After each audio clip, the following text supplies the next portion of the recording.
ছোটবেলায় সাপের বাচ্চা মনে করে এই জিনিসটা আমার কি যে ঘৃণা লাগতো।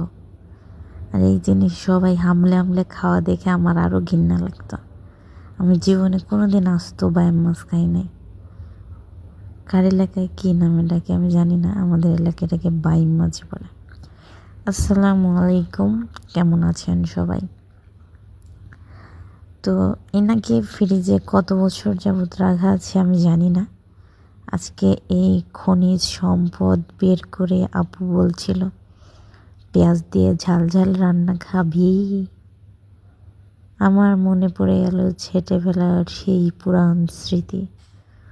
বিশেষ করে গ্রামে না, আইলের ধারে মানে বর্ষার পরে, বর্ষার সিজনটা শেষের দিকে এই মাছ মাটির নিচে কাদার ভিতরে ডিশ বা বাটি দিয়ে টান দিলে, বিশেষ করে ধান খেতে কত যে পাওয়া যায়। তো আমি অনেক ধরছি, গল্প না, সত্যি বলছি। একবার আব্বু আর আমি পুকুর পাড়ের কিনারে ওই ডিপটি কলের লাইন ছিল মাটির, ওইটা থেকে পাইছিলাম।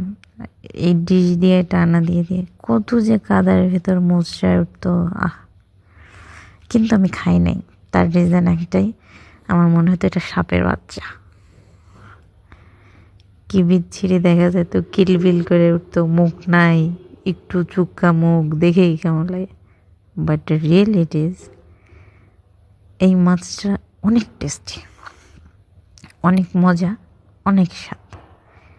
আর যখন বুঝছি তখন থেকে এর দাম বেড়ে গেছে, এক্সপেন্সিভ হয়ে গেছে।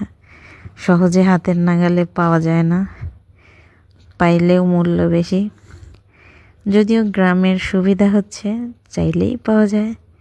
আর আমার আম্মার কাছে যদি এটা নিয়ে কেউ মনের ইচ্ছা প্রকাশ করে, সে তো জোগাড় করেই দেবে। সেই এতেই আমি বলাই, সেই ইচ্ছা পূরণের জন্য কোথা থেকে জোগাড় করে ফেলেছে, এবং আমার ইচ্ছা পূরণও হয়ে গেছে। কে কে পছন্দ করে আমি জানি না, বাট আমার খুবই পছন্দ। কি যে লোভনীয়, ভাতের সাথে এরকম একটা রান্না, ভুনা ভুনা, অনেক টেস্টি। একা একা খাইলে পেট খারাপ হবে, অন্যদের বললে তারা নজর দেবে, কিন্তু ফেসবুকে ছাড়লে ভিউজ হবে। ভালো কোনটা? এইটা। তাই আমি লাস্টেরটাই চুজ করছি, ভিউজ।